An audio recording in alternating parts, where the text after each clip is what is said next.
दोस्तों, दुनिया के किसी भी देश की सेना में एक सिपाही जो सबसे ज्यादा अहम माना जाता है वो कमांडो ही होता है। क्योंकि इतिहास इस बात का गवाह है कि जब भी किसी देश ने किसी दूसरे देश के ऊपर विजय हासिल की है तो उसमें सबसे बड़ा योगदान कमांडोज का ही रहा है।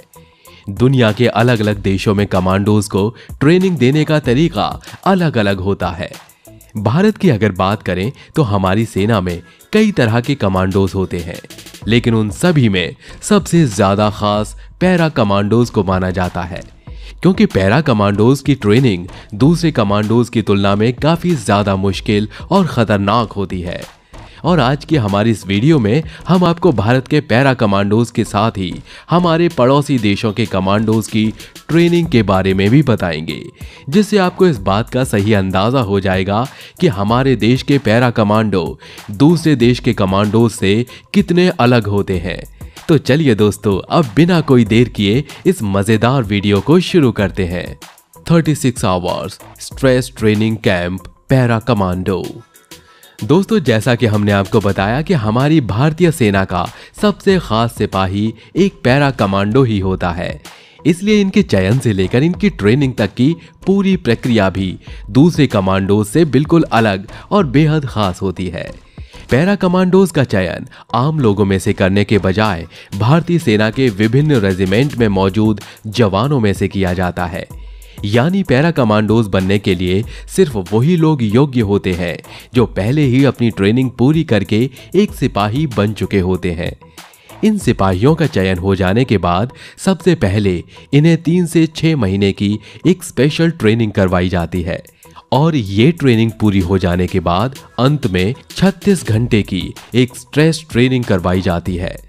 ये स्ट्रेस ट्रेनिंग में पास होने वाले सिपाहियों को ही पैरा कमांडो की पहचान माने जाने वाले मरून कैप को पहनने का मौका मिलता है, जो सिपाही का पैरा कमांडो होने का पहचान होता है। इस 36 घंटे की बेहद मुश्किल स्ट्रेस ट्रेनिंग की शुरुआत रात के समय होती है, जहां इन जवानों को इनके सोने के समय अचानक से बीच रात में ही जगा दिया जाता है। हैरानी की बात यह है कि इस ट्रेनिंग से पहले पिछले 1 हफ्ते में इन सिपाहियों को हर रोज सिर्फ 1 या 2 घंटे ही सोने के लिए दिए जाते हैं। यानी ट्रेनिंग का दिन आते आते इनके शरीर को नींद की बेहद सख्त जरूरत हो चुकी होती है। इन सिपाहियों को नींद से जगाने के बाद एक कतार में खड़ा करके रूटीन एक्सरसाइज करने का आदेश दिया जाता है, जहां इन्हें तब तक अपनी रूटीन एक्सरसाइज जारी रखनी होती है जब तक कि ग्रुप का कोई एक जवान हार न मान ले। ये रूटीन एक्सरसाइज पूरी हो जाने के बाद इन सिपाहियों को अपने कंधों पर 30 किलोग्राम का बैटल लोड लादकर 2 घंटे लगातार एक खड़ी चट्टान की चढ़ाई करनी होती है।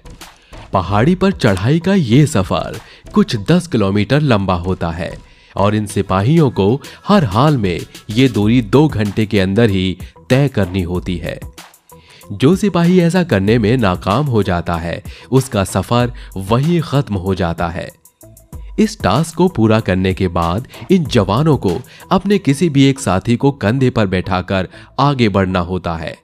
ये ट्रेनिंग इसलिए करवाई जाती है ताकि जंग के समय जरूरत पड़ने पर कमांडो अपने घायल साथी को उठाकर वापस ला सके। यहां तक पहुंचते पहुंचते ही काफी सारे जवान हार मान चुके होते हैं और जो जवान टास्क पूरा करते हैं उन्हें आगे बढ़ा दिया जाता है। आगे उन्हें 1.18 किलोमीटर में बने एक सर्किट के लगातार 3 चक्कर लगाने होते हैं और हर राउंड में उनके कंधों और हाथों में मौजूद वजन को बढ़ा दिया जाता है। पहले राउंड में जवानों को अपने कंधे पर मौजूद 30 किलोग्राम के बैटल लोड और हथियारों के वजन के अलावा अपने दोनों हाथों में 20-20 लीटर की जेरी कैन लेकर चक्कर लगाना होता है। इसके बाद दूसरे राउंड में 85 किलोग्राम के एक विशाल ट्रक टायर को हाथ में लेकर चक्कर लगाना होता है, जबकि आखिर में तीसरे राउंड के लिए उन्हें लकड़ी का एक बड़ा टुकड़ा उठाकर चक्कर लगाना होता है। लकड़ी के इस विशाल टुकड़े का वजन 80 किलोग्राम तक होता है और हर राउंड को पूरा करने के लिए इन्हें सिर्फ 1 घंटे का समय ही दिया जाता है। ये तीनों राउंड कंप्लीट हो जाने के बाद इन जवानों के हाथ पैर रस्सी से बांधकर एक 12 फीट गहरे पानी के टैंक में डाल दिया जाता है। दोस्तों इस टैंक में मौजूद पानी बर्फ से भी ज्यादा ठंडा होता है और ट्रेनर इन जवानों को बार बार उस पानी में डुबोता रहता है। ट्रेनिंग का ये हिस्सा इतना सख्त होता है कि सबसे ज्यादा जवान इसी हिस्से में हार मानते हैं। यहां तक पहुंचने पर इन जवानों की ट्रेनिंग के 14 घंटे पूरे हो चुके होते हैं। इन सभी फिजिकल ट्रेनिंग के पूरा हो जाने के बाद इन लोगों का मानसिक टेस्ट लिया जाता है। इस टेस्ट में इन लोगों की ऑपरेशनल टैक्टिक्स और ऑब्जर्वेशन स्किल्स की जांच की जाती है। ये टेस्ट दिमाग के लिए बहुत ज्यादा दबाव वाला होता है और इसमें सिर्फ वही लोग पास हो पाते हैं जिनका कंसंट्रेशन अच्छा होता है। इसके बाद इस टेस्ट में पास हुए जवानों की मेडिकल जांच की जाती है और जो जवान इस मेडिकल जांच में स्वस्थ पाए जाते हैं उन्हें आगे फिर से एक 10 किलोमीटर लंबी पैदल यात्रा पर भेज दिया जाता है। इस पैदल मार्च के पूरा होने तक लगभग 20 घंटे बीत चुके होते हैं और इन 20 घंटों में पहली बार इन जवानों को खाना दिया जाता है। खाना खाने के बाद इन्हें कुछ घंटे आराम करने के लिए छोड़ दिया जाता है, लेकिन इस आराम के दौरान इन्हें एक पल के लिए भी सोने की इजाजत नहीं होती है और यदि कोई जवान गलती से 1 मिनट के लिए भी सो जाता है तो उसका सफर उसी समय खत्म कर दिया जाता है। ये आराम पूरा हो जाने पर बाकी बचे जवानों को 5 घंटे के लिए जंगल में छोड़ दिया जाता है, जहां उन्हें अपनी कॉम्बैट स्किल्स साबित करनी होती हैं। इस टेस्ट में सफल हुए जवानों को कीचड़ से भरी नालियों में उतार दिया जाता है, जो उन्हें हथियार हाथ में लिए रेंग रेंग कर पार करनी होती हैं। ये दूरी तय करने के बाद आखिरकार इनकी ये 36 घंटे की स्ट्रेस ट्रेनिंग समाप्त हो जाती है और इस तरह से भारत के बेहद खतरनाक पैरा कमांडोज का जन्म होता है। People's Liberation Army training China. दोस्तों भारत के पैरा कमांडोज के बाद चलिए अब हम आपको चीन के कमांडोज को दी जाने वाली ट्रेनिंग के बारे में बताते हैं। चीन में भी यूं तो कई तरह के कमांडोज होते हैं, लेकिन उन सभी में पीपल्स लिबरेशन आर्मी के जवानों की ट्रेनिंग सबसे ज्यादा खास होती है।